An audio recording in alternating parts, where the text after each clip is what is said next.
Hello मेरे प्यारे बच्चों, तो कैसे हो आप सभी लोग।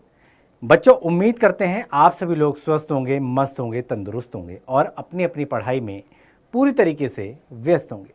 मैं मनमोहित, आपका हिंदी अध्यापक, डाउट नट के इस बेहतरीन प्लेटफॉर्म पर सभी बच्चों का बहुत बहुत स्वागत करता हूं, बहुत बहुत वेलकम करता हूं। जी हाँ बच्चों, नए अध्याय की शुरुआत करने जा रहे हैं। आज से नया अध्याय आरंभ होने जा रहा है और अध्याय का नाम है गीत। जी हाँ, तो सुप्रसिद्ध कवित्री महादेवी वर्मा जी द्वारा लिखित। यहाँ कवि कौन है? इसकी कवित्री हैं महादेवी वर्मा, यानी इसके रचनाकार हैं महादेवी वर्मा। तो आइए जानते हैं कि आज हम क्या पढ़ेंगे। इस पाठ से संबंधित तो सबसे पहले आता है कवि का जीवन परिचय। सबसे पहले जीवन परिचय आता है। आप गद्यांश उठा के देखो, पद्यांश उठा के देखो, आपको एक कवि का जीवन परिचय, एक लेखक का जीवन परिचय एग्जाम के अंदर जरूर आएगा, चाहे गद्य खंड से आए चाहे वो पद्य खंड से आए। क्लियर? जब हम गद्यांश पढ़ रहे होते हैं तो लेखक और लेखिका, और जब हम पद्यांश की तरफ चलते हैं तो कवि और कवित्री के बारे में पूछ लिया जाता है। तो जितना जरूरी पाठ होता है उतना ही जरूरी कवि, लेखक, लेखिका और कवित्री का जीवन परिचय होता है, क्योंकि हर बार 100% एक क्वेश्चन आता है जीवनी के रूप में, और ये नोट डाउन कर लो, इसके पूरे के पूरे नंबर अर्जित कर सकते हो अगर सही तरीके से आप जीवन परिचय लिख कर आओ। दूसरा क्वेश्चन के रूप में आएगा संदर्भ सहित व्याख्या करना।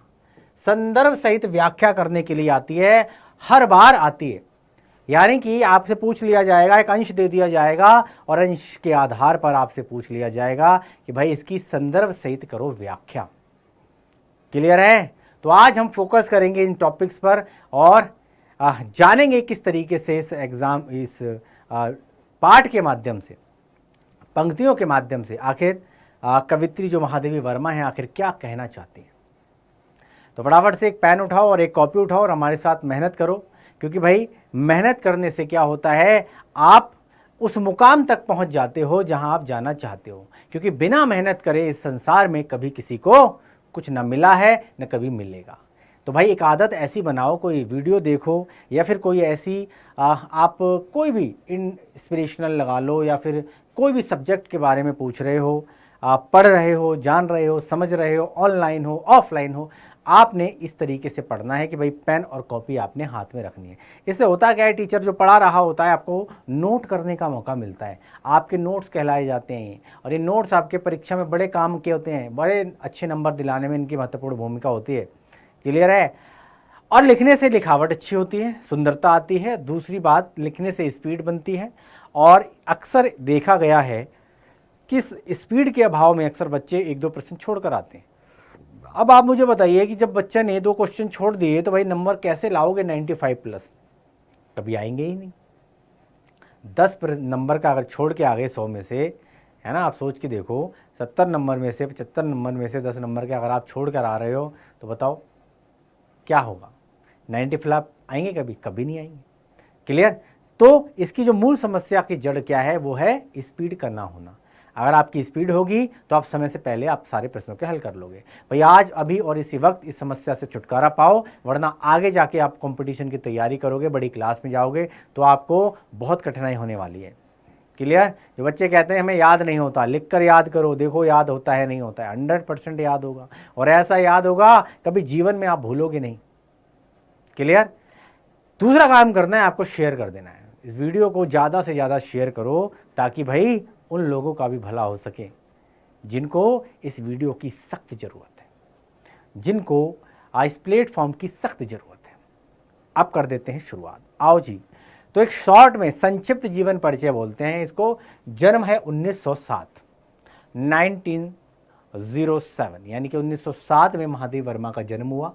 जन्म स्थान है इनका फर्रुखाबाद उत्तर प्रदेश के अंदर पड़ता है। क्लियर है? यहाँ का आलू बड़ा फेमस है। क्लियर? तंबाकू की खेती होती है इस क्षेत्र में, आलू की खेती होती है इस क्षेत्र में। क्लियर? पिता हैं कौन इनके? श्री गोविंद सहाय। माता इनकी है श्रीमती हेमरानी। मृत्यु कब हुई थी इनकी? मृत्यु 1987 के अंदर हुई थी। क्लियर है? उत्तर प्रदेश विधान परिषद की ये सदस्या भी रही हैं। जैसे एक विधानसभा होती है उसी तरीके से विधान परिषद भी होती है। क्लियर है। तो विधान परिषद की सदस्या रहीं और ये संक्षिप्त परिचय आपको आना चाहिए, क्योंकि इसके अलावा आप डिटेल में तो बना बना के भी लिख सकते हो। क्लियर। तो एग्जैक्ट पॉइंट वाइज पता होना चाहिए, जन्म कब हुआ, मृत्यु कब हुई, स्थान कहाँ है, इनके माता का नाम क्या है, पिता का नाम, शिक्षा दीक्षा उपलब्धियाँ, ये सारी की सारी चीज़ें आप संक्षिप्त जीवन परिचय में पढ़ सकते हो। अब आते हैं साहित्यिक उपलब्धियों के बारे में और जीवन परिचय के बारे में। तो महादेव वर्मा का जन्म फर्रुखाबाद उत्तर प्रदेश के एक प्रतिष्ठित शिक्षित कायस्थ परिवार में हुआ था। 1907 ईस्वी में इनका जन्म हुआ था। यह वर्ष याद रखना जरूर आता है, अधिकतर आता है। इनकी माता हेमरानी हिंदी व संस्कृत की ज्ञाता तथा एक साधारण सी कवित्री थी। क्लियर है। घर की पृष्ठभूमि जो थी वो एक अच्छे परिवार में इनका जन्म हुआ था। साथ ही साथ माता जो थी बड़ी धार्मिक प्रवृत्ति की थी। क्लियर। रामायण, गीता, महाभारत इनका पाठ ही किया करती थी। क्लियर है। तो जो बच्चे का जैसा माहौल होगा उसी हिसाब से उसका मन भी लग जाता है और वो प्रवृत्ति ऑटोमेटिकली बच्चे के अंदर चली जाती है। अगर पढ़ाई का माहौल अगर बच्चे को मिलेगा तो जाहिर सी बात है बच्चे के हाथ में भी आपको, छोटे से बच्चे के हाथ में आपको किताब दिखाई देगी। क्लियर है। खेल कूद का वातावरण होगा तो बच्चा ऑटोमेटिकली किसी खेल में चला जाएगा। और अगर गलत जो है संस्कार अगर घर में देखेगा तो बच्चा भी गलत प्रवृत्ति में पढ़कर गलत दिशा में चला जाएगा। क्लियर। तो माता जी धार्मिक प्रवृत्ति वाली महिला थी। नाना व माता के गुणों का प्रभाव ही महादेवी जी पर पड़ा। नाना जी भी इनकी लिखा करते थे, एक कवि थे और 9 वर्ष की छोटी सी आयु में ही इनका विवाह हो जाने के बावजूद इन्होंने अपना अध्ययन जारी रखा। पहले के किया करते थे, पहले छोटी सी उम्र में शादी विवाह कर दिया करते थे। एक ये बाल प्रथा, इसका चलन बहुत पुराना है और अक्सर देखा गया है कि एक बच्चा 9 साल की उम्र, क्योंकि उम्र थोड़ी होती है, 7 साल की उम्र में, 9 साल की उम्र में बच्चे का विवाह हो जाता था। जो बच्चा अपने आप को नहीं संभाल सकता वो दूसरे घर को कैसे संभालेगा। तो 9 साल की उम्र में इनका विवाह हो गया। इसके बाद भी इन्होंने पढ़ना जारी रखा, पढ़ाई इनकी जारी रही। महादेव वर्मा का दाम्पत्य जीवन जो है वो सफल नहीं रहा, यानी कि इनकी जो शादी है वो सक्सेस नहीं रही और विवाह के बाद उन्होंने अपनी परीक्षाएं सफलतापूर्वक उत्तीर्ण की। शादी के बाद भी इन्होंने पढ़ना लिखना जारी रखा और अपनी जो परीक्षाएं हैं वो उत्तीर्ण की। उन्होंने घर पर ही चित्रकला और संगीत की शिक्षा अर्जित की। घर पर ही रहकर इन्होंने संगीत की शिक्षा अर्जित की, चित्रकला में ये निपुण थी और इनकी उच्च शिक्षा प्रयाग में हुई। कुछ समय तक इन्होंने चांद पत्रिका का संपादन भी किया, है ना। एग्जाम में अगर क्वेश्चन आएगा कि इन्होंने किस पत्रिका का संपादन किया तो आप लिख देना चांद पत्रिका का संपादन किया। इन्होंने शिक्षा समाप्ति के बाद 1933 से प्रयाग महिला विद्यापीठ के प्रधानाचार्य को सुशोभित किया, यानी कि एक पद, प्रधानाचार्य के पद को इन्होंने सुशोभित किया। प्रयाग महिला विद्यापीठ की ये प्रधानाचार्य रहीं। इनकी काव्यात्मक प्रतिभा के लिए इन्हें हिंदी साहित्य सम्मेलन द्वारा सैकसरिया एवं मंगला प्रसाद पुरस्कार से सम्मानित किया गया था। क्लियर है। क्योंकि लिखती बहुत अच्छा थी, गाती बहुत अच्छी थी। क्लियर है। वर्ष 1983 की बात है जिसमें भारत भारती तथा ज्ञानपीठ पुरस्कार यामा नामक कृति पर इनको सम्मानित किया गया। ज्ञानपीठ पुरस्कार किस पे मिला? इनको मिला यामा नामक कृति पर। क्लियर है। एग्जाम में अगर आया कि भाई कौन सी कृति पर इनको ज्ञानपीठ पुरस्कार से सम्मानित किया गया, तो भाई इनको यामा के लिए ज्ञानपीठ पुरस्कार से सम्मानित किया गया। भारत सरकार के द्वारा इनको पद्म भूषण सम्मान से सम्मानित इस लेखिका का स्वर्गवास 11 सितंबर 1987 को हो गया। 1987 में इनका देहावसान होगा। क्लियर है। और ये इस संसार को छोड़कर चली गई, स्वर्गवासी हो गए। साहित्यिक गतिविधियों की बात करें तो छायावाद के प्रमुख प्रतिनिधि महादेव वर्मा का नारी के प्रति विशेष दृष्टिकोण एवं भावुकता होने के कारण उनके काव्य में रहस्यवाद था, वेदना भाव था, अलौकिक प्रेम था और इसकी साफ तौर पर अभिव्यक्ति झलकती है। और महादेव वर्मा की चांद पत्रिका में रचनाओं के प्रकाशन के पश्चात उन्हें विशेष प्रसिद्धि भी प्राप्त हुई। बात कृतियों की करें तो भाई इनका जो प्रथम प्रकाशित काव्य संग्रह है वो है निहार। यहाँ भी एक क्वेश्चन बन गया, प्रथम प्रकाशित काव्य संग्रह कौन सा है? निहार। रश्मि संग्रह में आत्मा परमात्मा के मधुर संबंधों पर आधारित गीत संकलित हैं, यानी कि किस तरीके से आत्मा का परमात्मा से मिलन होता है, इस पर इन्होंने के गीत संकलित हैं। इसमें नीरजा में प्रकृति प्रधान गीत यहाँ पर संकलित किए गए हैं, यानी कि प्रकृति के किस रूप को यहाँ पर चरितार्थ किया गया है, दिखाया गया है। सांध्य गीत के गीतों में परमात्मा से मिलन का आनंद में यहाँ पर चित्रण हुआ है और दीपशिखा में रहस्य भावना प्रधान गीतों की संकलित यहाँ पर किया गया है। इसी के साथ इसके अतिरिक्त अतीत के चलचित्र, स्मृति की रेखाएं, श्रृंखला की कड़ियाँ आदि इनकी गद्य की रचनाएं हैं। ये काव्य के साथ साथ गद्य भी लिखती थी, गद्यांश में भी रुचि थी और स्मृति की रेखाएं, श्रृंखला की कड़ियाँ आदि इनकी गद्य रचनाएं हैं। यामा में इनके विशिष्ट गीतों का संग्रह प्रकाशित हुआ है। हिंदी साहित्य में एक बड़ा ही मूर्धन्य स्थान रखते हैं महादेवी वर्मा। महादेवी वर्मा छायावाद युग की एक महान कवित्री समझी जाती हैं। छायावाद की युग की प्रमुख स्तंभ मानी जाती हैं। इनके भाव पक्ष और कला पक्ष दोनों ही अद्वितीय हैं। सरस कल्पना है, भावुकता और वेदनापूर्ण भावों को अभिव्यक्त करने की दृष्टि से इन्हें अपूर्व सफलता प्राप्त हुई और कल्पना के अलौकिक हिंडोले पर बैठकर इन्होंने जिस काव्य का सृजन किया है वह हिंदी साहित्यकान में ध्रुव तारे की भांति चमकता है। तो हिंदी साहित्य में एक विशिष्ट स्थान रखती हैं महादेवी वर्मा। तो ये जीवन परिचय है। इसके साथ आइए अब चलते हैं गीत नामक जो काव्यांश है इसकी संदर्भ सहित व्याख्या। आइए समझते हैं। तो चिर सजग आंखें उनीदी आज कैसा व्यस्त बाना, जाग तुझको दूर जाना। अचल मिगिर के हृदय में आज चाहे कप होले, या प्रलय के आंसुओं में मौन अलसित व्योम रोले। आज पी आलोक को डोले तिमिर की घोर छाया, जा गया विद्युत शिखाओं में निदुत तूफान बोले। पर तुझे है नाश पथ पर चिन्ह अपने छोड़ आना, जाग तुझको दूर जाना, जाग तुझको दूर जाना। आइए करते हैं संदर्भ प्रसंग सहित व्याख्या। तो संदर्भ में क्या है?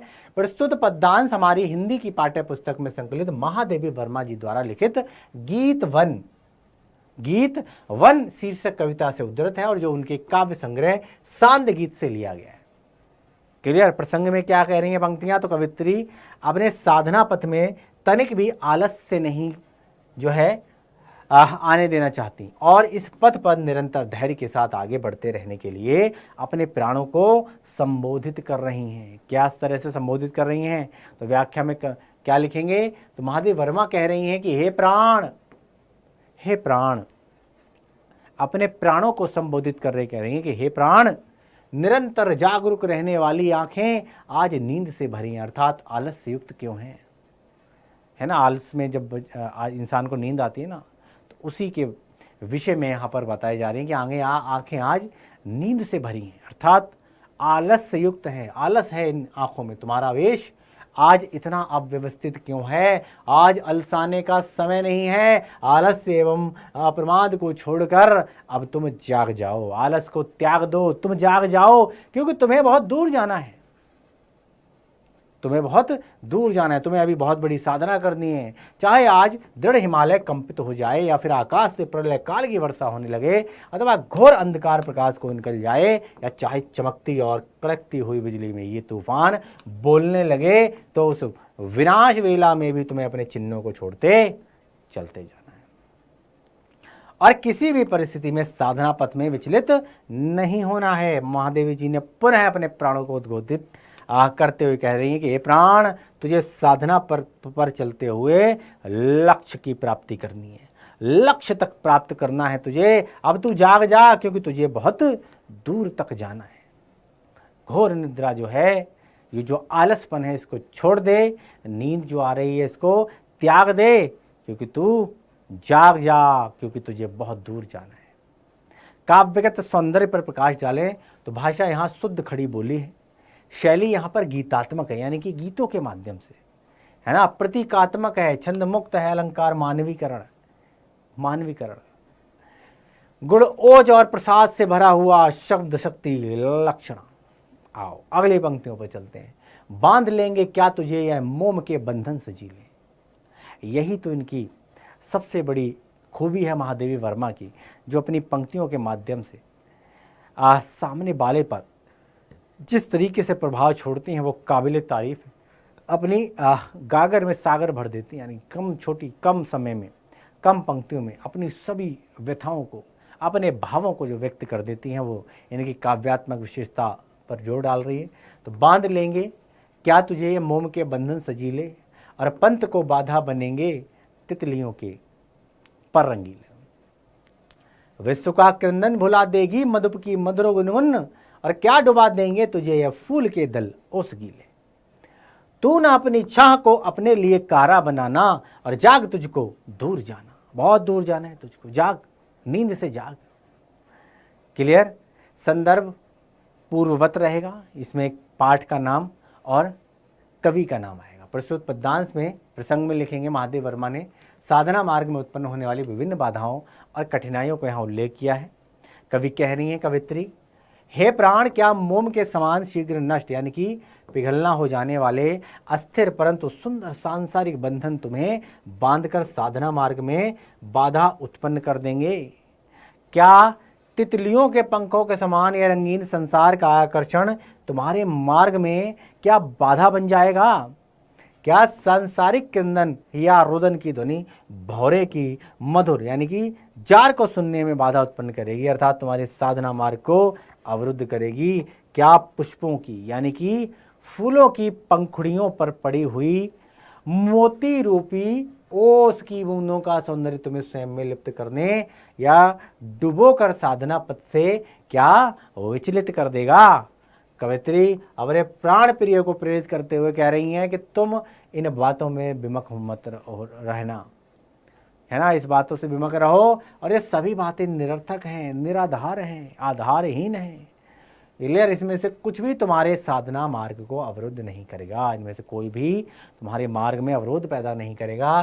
तुम अपनी प्रतिछाया को अपना बंधन मत बनाना, अर्थात संसार के विविध आकर्षण तो तुम्हारे छाया मात्र हैं, अतः उन आकर्षणों के माया जाल के बंधन में बंधकर तुम अपने वास्तविक लक्ष्य यानी साधना मार्ग को भूल न जाना।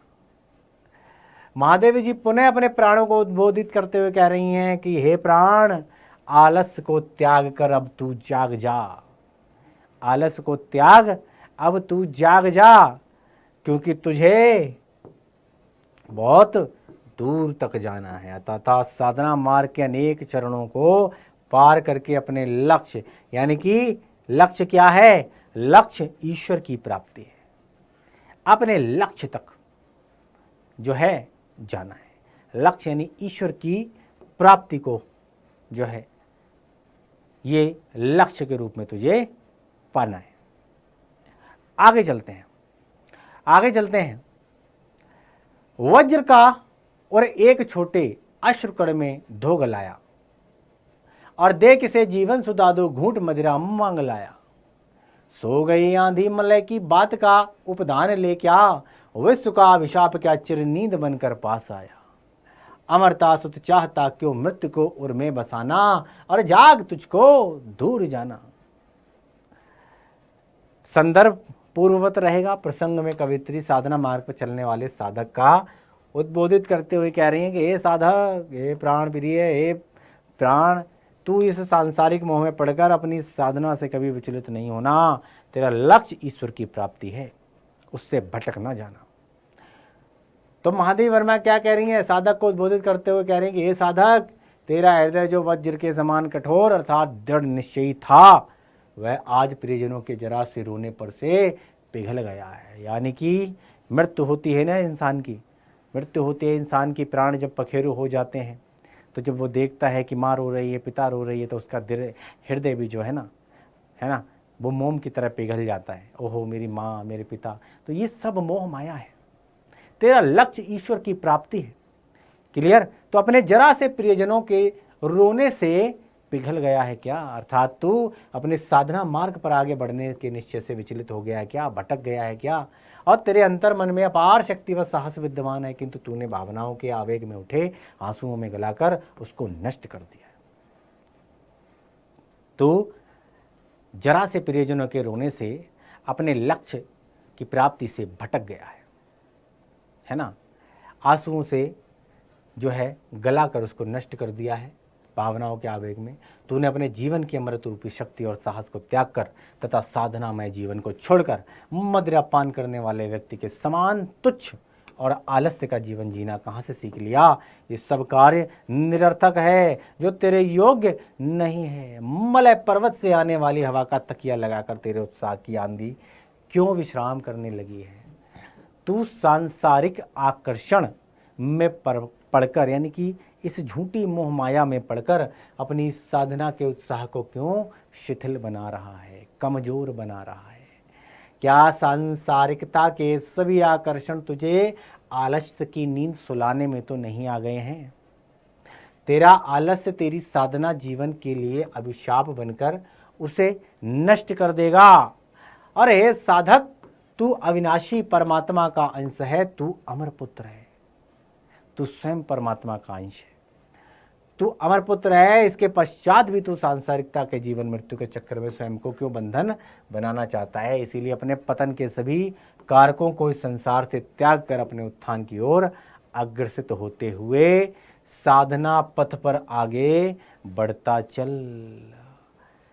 अतः हे साधक, तू अपनी अज्ञानता रूपी नींद से जाग, क्योंकि तुझे अभी बहुत दूर जाना है। तुझे साधना मार्ग पर चलते हुए बहुत लंबा मार्ग तय करना है। अभी तो तुझे बहुत लंबा मार्ग तय करना है। तो कहाँ इन सांसारिक मोह मायाओं में पड़कर अपने लक्ष्य से भटक गया है?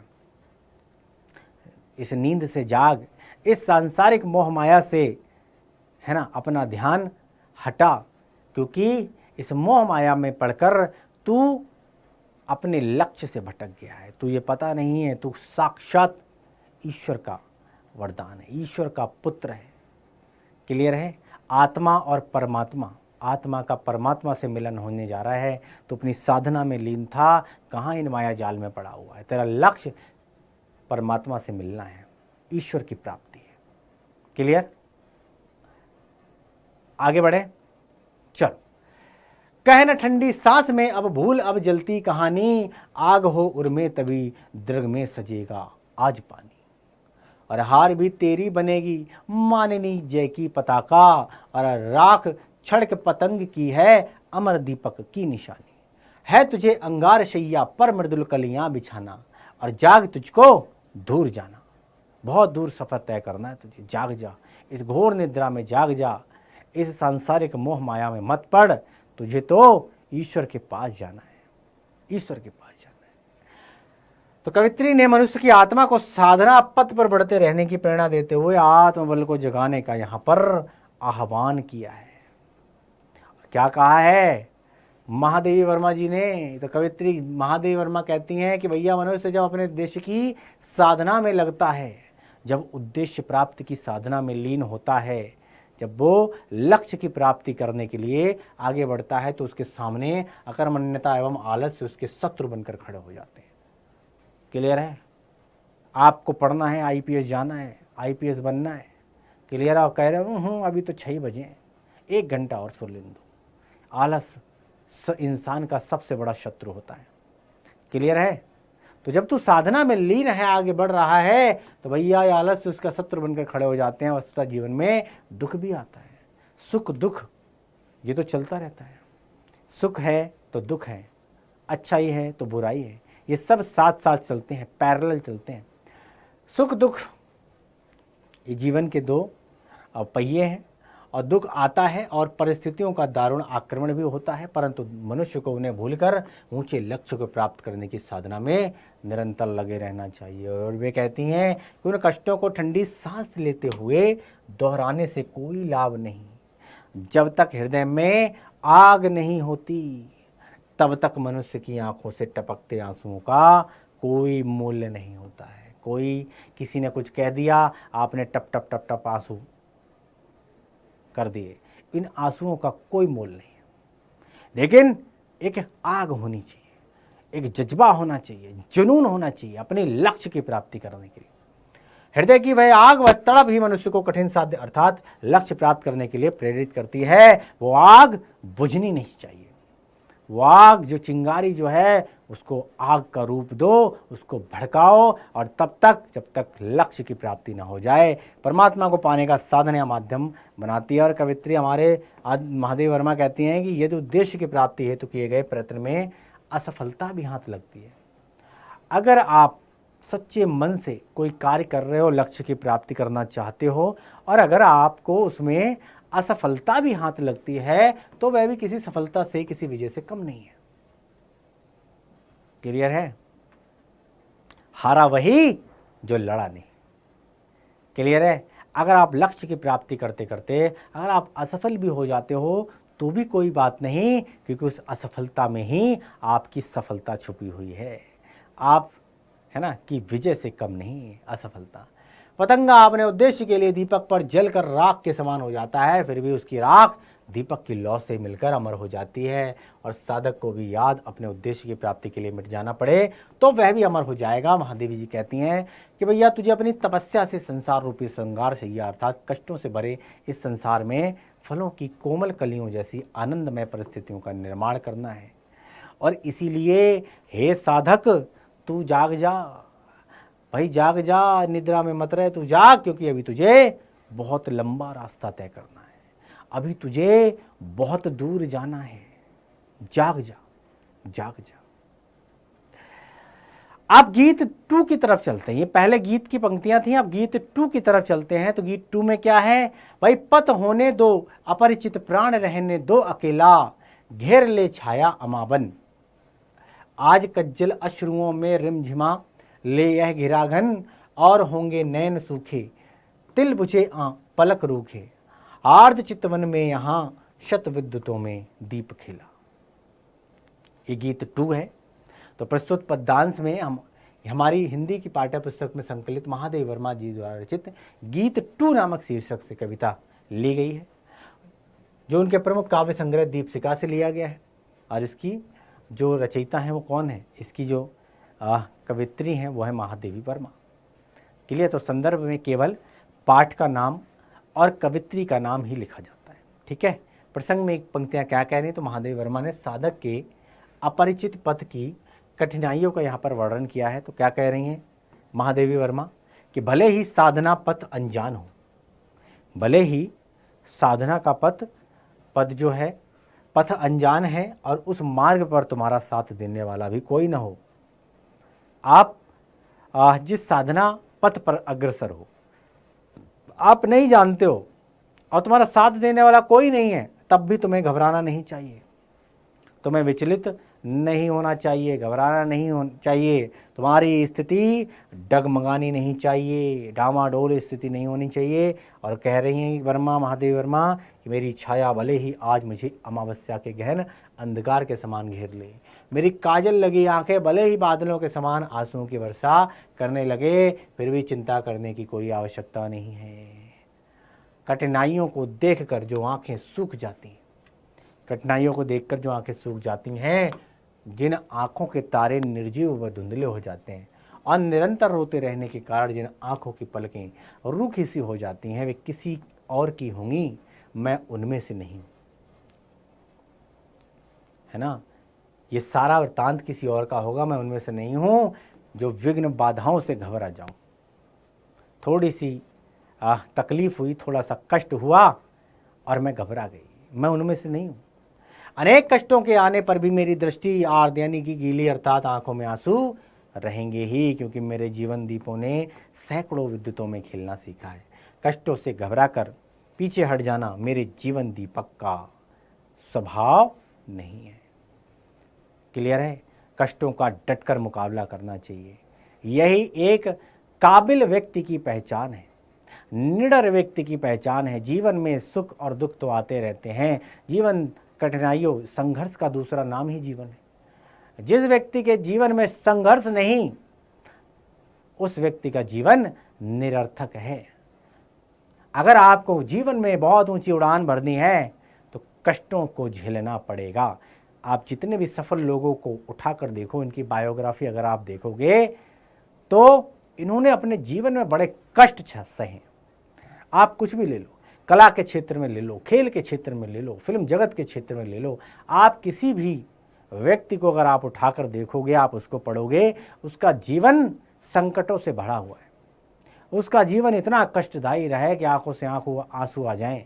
लेकिन आज व्यक्ति जहाँ है, कहाँ है, सफलता की उस शिखर की चोटी पर विराजमान है, लेकिन जब उसके बैकग्राउंड में झांक कर देखोगे तो इस सफलता उसे विरासत में नहीं मिली, है ना। जी तोड़ मेहनत करी है उसने, कष्टों को सहा है उसने, क्लियर। दुख दर्द सब उसके जीवन में आए हैं, लेकिन जब तक उसका लक्ष्य की प्राप्ति नहीं हुई तब तक उसने काम करना नहीं छोड़ा, लड़ना नहीं छोड़ा, क्लियर है। तो हारा वही जो लड़ा नहीं। आगे बढ़ते हैं। अन्य होंगे चरणहारे और हैं जो लौटते देशूल को संकल्प सारे, दुख वृत्ति निर्माण उन्मद यह अमरता नापते पद, और बांध देंगे अंक संस्कृति से तिमिर में स्वर्ण बेला। तो प्रस्तुत पद्यांश में कवित्री ने प्रिय के पथ के अपरिचित और अनेक प्रकार के कष्टों से भरे होने के पश्चात भी निरंतर आगे बढ़ते रहने का दृढ़ संकल्प किया है। और कवित्री कह रही हैं कि वे कोई अन्य ही चरण होंगे जो पराजय मानकर राह के कांटों को अपना संपूर्ण संकल्प समर्पित करके निराश व हताश होकर लौट आते होंगे। राह में कांटे देखे, कंकड़ देखे, वापस हो गए। भाई मेरे चरण हताश व निराश नहीं है, मेरे चरणों में ने तो दुख सहने का व्रत धारण कर लिया है। मेरे चरण नवनिर्माण करने की इच्छा के कारण उन्मद यानी कि मस्ती में हो चुके हैं, और वे स्वयं को अमर मार्ग मानकर प्रिय के पथ को निरंतरता से नाप रहे हैं, और इस प्रकार दूरी घटती चली जा रही है। लक्ष्य मेरे समीप आता मुझे साफ तौर से दिखाई दे रहा है। जो मेरे और मेरे लक्ष्य अर्थात आत्मा और परमात्मा के मध्य की दूरी थी, मेरे चरण तो ऐसे हैं कि वे अपनी दृढ़ता से संसार की गोद में छाए हुए अंधेरों को स्वर्णिम प्रकाश में बदल देंगे, अर्थात निराशा का अंधकार आशा रूपी प्रकाश में परिवर्तित हो जाएगा। और इस प्रकार लक्ष्य प्राप्ति हो सकती है अगर मैंने चलना बंद नहीं किया तो। अगर मैं इन कठिनाइयों से विचलित नहीं हुई तो, अगर इन कष्टों को मैंने सहन किया तो निश्चित तौर पे मैं सफलता प्राप्त कर सकती हूँ। लक्ष्य बहुत दूर नहीं है। आओ दूसरी होगी कहानी शून्य में जिसके मिटे स्वर, धूल में खोई निशानी, आज जिस पर प्रलय विस्मित मैं लगाती चल रही नित, मोतियों की हाट और चिनगारियों का एक मेला। तो प्रस्तुत पद्यांश में कवित्री ऐसा करने के लिए प्रेरित करती हैं जिससे साधक के मन में उत्साह जागृत हो जाए, यानी कि उत्साह उमंग से परिपूर्ण हो जाए, उसके अंदर करने की चेष्टा जो है वो जग जाए, कुछ ऐसा करना चाहती हैं। तो वह कह रही हैं इस पंक्तियों में कि वो कोई दूसरी कहानी होगी जिसमें अपने लक्ष्य को प्राप्त किए बिना ही प्रिय के स्वर शांत हो जाते हैं। ऐसे लोगों के पैरों के चिन्हों को समय मिटा देता है। क्लियर? आगे बढ़ें। तो ऐसे लोगों का जीवन तो व्यर्थ ही होता है। मेरी कहानी तो इसके विपरीत है। मैं जब तक अपने लक्ष्य की प्राप्ति के लिए अर्थात परमात्मा को प्राप्त कर न लूंगी तब तक मेरा साधना स्वर शांत नहीं होगा। जब तक मैं अपने लक्ष्य की प्राप्ति नहीं कर लूंगी, यानी कि ईश्वर को प्राप्त नहीं कर लूंगी, तब तक चैन से नहीं बैठूंगी, तब तक मेरा साधना स्वर शांत नहीं होगा। साधना के इस कठिन पथ पर मेरा चलना भी अनजाना नहीं होगा। और वह कहती हैं कि मैं अपने दृढ़ निश्चय अर्थात अपने संकल्प से अपनी आध्यात्मिक शक्ति के द्वारा उस पथ पर ऐसे पद चिन्हों का निर्माण कर जाऊंगी जिन्हें मिटाना समय की धूल के लिए भी दुष्कर होगा। मैं अपने संकल्प से उस परमात्मा को प्राप्त करके ही रहूंगी, और मेरे इस निश्चय से स्वयं प्रलय भी आश्चर्यचकित है।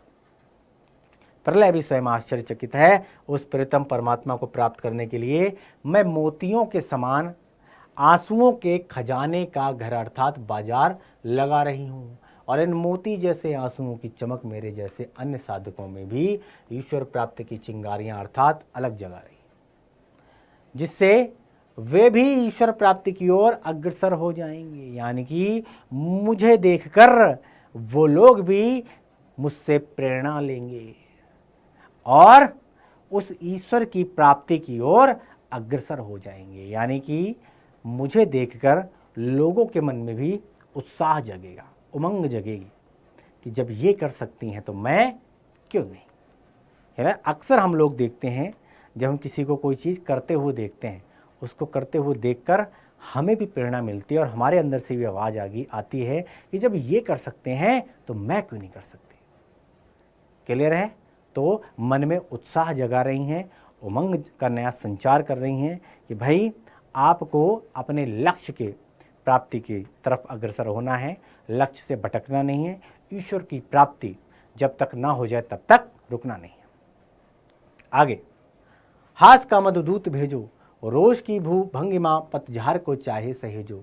ले मिलेगा और अचंचल वेदना जल स्वप्न सतदल, जान लो वह मिलन एकाकी विरह में है दुकेला। पंत होने दो अपरिचित प्राण रहने दो अकेला। तो प्रस्तुत पद्यांश में कवित्री द्वारा अपने प्रिय से मिलने के लिए दृढ़ संकल्प की अभिव्यक्ति यहाँ पर की गई है। अपने प्रिय से मिलने का दृढ़ संकल्प। तो कवित्री कहती हैं कि हे प्रिय, तुम मुझे अपनी ओर आकर्षित करने के लिए चाहे मुस्कान रूपी दूत भेजो। हे प्रिय, तुम मुझे अपनी ओर आकर्षित करने के लिए चाहे मुस्कान रूपी दूत भेजो, या फिर क्रोधित होकर मेरे जीवन में पतझड़ सी नीरवता का संचार कर दो। या तो कोई इस तरीके से लोक लुभावन आकर्षित करने के लिए कोई मुस्कान रूपी दूत भेजो, या फिर क्रोधित होकर जीवन में पतझड़ सी नीरवता का संचार कर दो। अर्थात चाहे तो मुझसे प्रसन्न रहो या फिर अप्रसन्न, किंतु मेरे हृदय के प्रदेश में तुम्हारे लिए कोमल भावनाएं बनी रहेंगी। मैं अपने हृदय की मधुर और कोमल भावनाओं से सिक्त वेदना के जल और सपनों का कमल रूप पुष्प लिए तुम्हारी सेवा में मैं सदैव उपस्थित रहूंगी। तुम चाहे मुझसे प्रसन्न रहो चाहे अप्रसन्न रहो, बल मैं अपना कार्य करती रहूँ। मैं तुम्हें अवश्य प्राप्त कर लूँगी। हे प्रिय, तुमसे मिलने के उपरांत मेरा स्वतंत्र अस्तित्व समाप्त हो जाता है। मुझे तुमसे पृथक स्वयं की कोई स्वतंत्र सत्ता की अनुभूति नहीं होती, किंतु वियोग की स्थिति में यह अनुभूति और अधिक बढ़ जाती है। हे प्रीतम, यद्यपि तुम्हें प्राप्त करने का मार्ग अत्यंत कठिन है और अपरिचित है, किंतु मुझे इसकी कोई चिंता नहीं है। मुझे दृढ़ विश्वास है कि मैं तुम्हें अपने दृढ़ संकल्प से अवश्य प्राप्त कर लूँगी। ऐसा मुझे दृढ़ विश्वास है कि मैं अपने दृढ़ संकल्प से, अपने इस प्रयत्न से मैं तुम्हें अवश्य ही प्राप्त कर लूँगी। आगे गीत 3 पर चलते हैं। 2 गीत। अब गीत 3 पे क्या कह रही है कवित्री? मैं नीर भरी दुख की बदली, मैं नीर भरी दुख की बदली, इस पंदन में चिर निस्पंद बसा, क्रंदन में आहत विश्व हंसा, नैनों में दीपक से जलते, पलकों में निर्झरणी मचली। मैं नीर भरी दुख की बदली। संदर्भ में क्या लिखेंगे? प्रस्तुत पद्यांश हमारी हिंदी पाठ्य पुस्तक में संकलित महादेवी वर्मा जी द्वारा रचित गीत 3। अब यहाँ पर गीत 3 शीर्षक आ गया। गीत 1, गीत 2, गीत 3। गीत 3 शीर्षक से ली गई हैं पंक्तियां और जो उनके प्रमुख काव्य संग्रह सांध्य गीत से लिया गया है।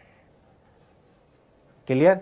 प्रसंग में कवित्री कह रही हैं स्वयं की तुलना बादलों से करते हुए अपनी विरह वेदना का यहाँ पर वर्णन कर रहे हैं। विरह वेदना मतलब जब कोई अपने प्रियतम से अलग हो, उसके मन में एक विरह होती है, दुख होता है, कष्ट होती है, संताप होता है, विरह वेदना, उसका यहाँ वर्णन किया गया है। तो कवित्री स्वयं की तुलना बादलों से करते हुए कहते हैं कि जिस प्रकार बादल पानी से भरे रहते हैं, जिस प्रकार बादल पानी से भरे रहते हैं, उसी प्रकार उसकी आंखों में भी सदैव आंसू भरे रहते हैं। भाई बादल पानियों से भरे रहते हैं ना, तभी तो बरसात करते हैं वो। उसी प्रकार उसकी आंखें भी सदैव आंसुओं से भरी रहती हैं, अर्थात उसका जीवन दुखों से घिरा हुआ है। दुख और दर्द उसके जीवन में व्याप्त है, कष्टों ने उसे चारों तरफ से घेर रखा है। और वो कहते हैं कि जिस प्रकार बादलों में सदैव कंपन अर्थात गतिशीलता विद्यमान रहती है। बादल आपको चलते हुए नजर आएंगे, देखा कभी?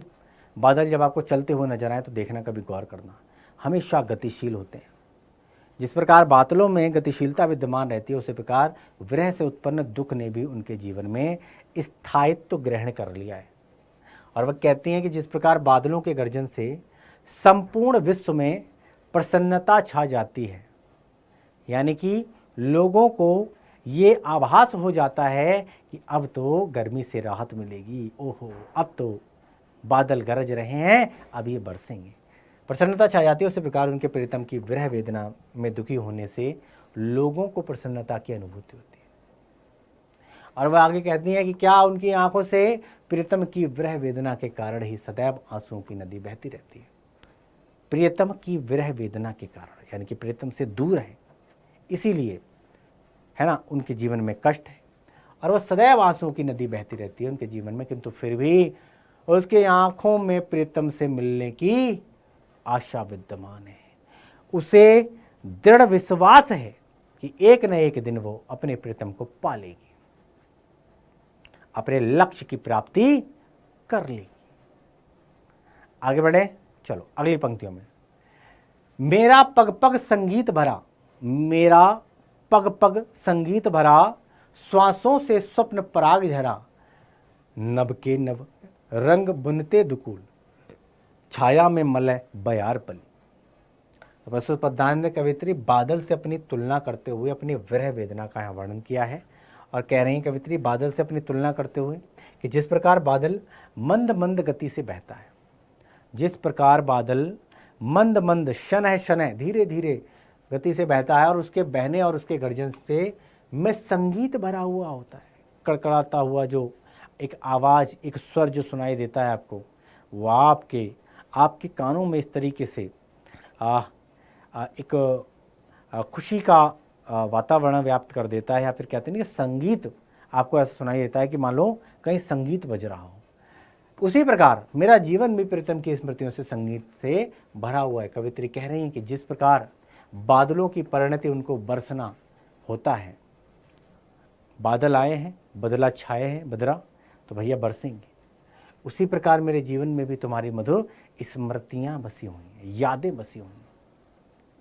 वो कहती हैं कि भैया जैसे बादलों के बरसने के उपरांत आकाश में निकला इंद्रधनुष उसके आंचल के समान लगता है। बादलों के बरस जाने के बाद आकाश में जो इंद्रधनुष जब निकलता है सतरंगी, उसके आंचल के समान लगता है, तथा उस समय मलय पर्वत की शीतल हवा के समान बहने वाली वायु से ऐसा प्रतीत होता है जैसे वह इसी आंचल की छाया में पली बली हो और उसका उद्गम स्थल हो। ठीक इसी प्रकार प्रीतम की स्मृतियों में मेरे जीवन में इंद्रधनुष के समान नवरंगों का और मलय पर्वत के समान शीतलता का यहाँ पर संचार करती है। और आगे बढ़े और आगे लेते हैं पंक्तियों में। मैं क्षितिज भ्रकुटी पर चिर धूमिल, चिंता का भार बनी अविरल, रजकण पर जलकण हो बरसी, नवजीवन अंकुर बन निकली। प्रस्तुत पद्यांश में कवित्री ने अपने जीवन और बादल की स्थिति में साम्य प्रस्तुत किया है। क्या है? कवित्री कह रही हैं कि जिस प्रकार जल के भार से नभ में झुके हुए बादलों को देखकर ऐसा प्रतीत होता है जैसे वे उसकी भवें हों और वह उसकी चिंतित अवस्था को अभिव्यक्त कर रही हों, उसी प्रकार प्रिय के विरह यानी कि प्रीतम से जब दूर हैं तो उसकी जो दूरी है ना, तो उसके विरह में उससे मिलन की आस के कारण वह सदैव चिंतित रहती है। वह कहती है कि जिस प्रकार बादल पानी के अत्यधिक भार को सहन न कर पाने के कारण पृथ्वी पर बरसते हैं और उनमें नवजीवन का संचार होता है, उसी प्रकार चिंताग्रस्त कवित्री के नैनों से जब अश्रुओं की वर्षा होती है, जब अश्रुओं की धारा फूट पड़ती है, तो वह चिंता मुक्त हो उठती है और ऐसा प्रतीत होता है जैसे उसमें नवजीवन का संचार हो गया हो। ठीक उसी प्रकार जब बादल जो पानी से भरे होते हैं ना, जब बरस पड़ते हैं उसके बाद उसमें नवजीवन का संचार होता है, ठीक उसी प्रकार स्त्री के जीवन, कवित्री के जीवन में भी नव संचार का व्याप्त होता है। पद को न मलिन करता आना, पद चिन्ह न दे जाता जाना, सुधि मेरे आगम की जग में सुख की सेहरन हो अंत के लिए। प्रस्तुत पद्यांश में कवित्री ने बादल और स्वयं के जीवन में साम्य स्थापित किया है और कवित्री कहती हैं कि जिस प्रकार आकाश में बादल के छाने से वह मलिन नहीं होता, आकाश में बादल के छाने से वह मलिन नहीं होता, तो उस पर किसी प्रकार का कोई कलंक नहीं लगता, नहीं उसके जाने के पश्चात अर्थात उसके बरसने के बाद उसका कोई पद चिन्ह या निशान शेष रह जाता है, लेकिन उसके आकाश में छाने के स्मरण मात्र से ही संपूर्ण विश्व अर्थात सभी लोगों में प्रसन्नता की लहर दौड़ जाती है। ठीक उसी प्रकार कवित्री ने अपने संपूर्ण जीवन में ऐसा कोई कृत्य नहीं किया है, ऐसा कोई कार्य नहीं किया है कि भाई जिससे उसके जीवन पथ पर कोई कलंक लगा हो। वह बिना कोई चिन्ह छोड़े उसी प्रकार गई जैसी निष्कलंक वह आई थी। कोई दाग नहीं उसके जीवन पे, और उसके इसी गुण के कारण ही जब भी उसके इस संसार में आने की स्मृतियाँ लोगों के मस्तिष्क में आती हैं, वे उनमें खुशी की सिरहन यानी कि कंपन पैदा कर देती हैं। और आगे लेके चलते हैं। विस्तृत नभ का कोई कोना, मेरा न कभी अपना होना, परिचय इतना इतिहास यही उमड़ी कल थी मिट आज चली, मैं नीर भरी दुख की बदली। यहाँ पर क्या कह रही हैं कवित्री कि जिस प्रकार आकाश के अत्यधिक विस्तृत भाग में फैले हुए होने के उपरांत भी बादल को वहाँ पर स्थायित्व प्राप्त नहीं होता और अपने संपूर्ण जीवन काल में इधर उधर घूमता रहता है, ठीक उसी प्रकार मुझे भी यह विशाल भूभाग अर्थात ये संसार में स्थायित्व प्राप्त नहीं हुआ है। मैं भी बादलों की भांति इधर उधर घूमती रही हूँ। वो आगे कहती हैं कि जैसे बादल का अस्तित्व केवल उसके निर्मित होने और बरसने तक ही होता है और वही उसकी पहचान है एवं उसका इतिहास बन जाता है, उसी प्रकार कवित्री की पहचान और इतिहास केवल इतनी ही है कि वह कल आई थी और आज जा रही है। यानी कल उसका जन्म हुआ था और आज वो इस संसार से विदा हो रही है। यही उसका संपूर्ण जीवन है। यानी कि जिस इंसान का यहाँ जन्म हुआ है उसकी मृत्यु निश्चित है। ये एक कटु सत्य है जिसको आप जितनी जल्दी हो सके उतनी जल्दी समझ सकते हैं। यानी कि जीवन और मरण ये एक नेचुरल प्रोसेस है। आपको जो आना है, जो आया है, वो इस संसार से जाया है और सब मोह माया है। सब मोह माया है कि मेरे पिता हैं, ये मेरी माँ है, ये मेरी बहन है, ये मेरा भाई है, मेरी पत्नी है, ये मेरी बेटी है, ये मेरा बेटा है। ये सब मोह माया है। सत्य क्या है? सत्य है कि भाई हमारा यहाँ जन्म हुआ है और हमें एक न एक दिन इस दुनिया से जाना है। यही सत्य है। तो इसी के साथ इस पाठ की समाप्ति होती है और मिलते हैं अगले अध्याय में एक नई एनर्जी के साथ, एक नए अध्याय के साथ। तब तक हमें दो इजाज़त और आप बने रहो डाउटनट के साथ। नमस्कार, जय हिंद।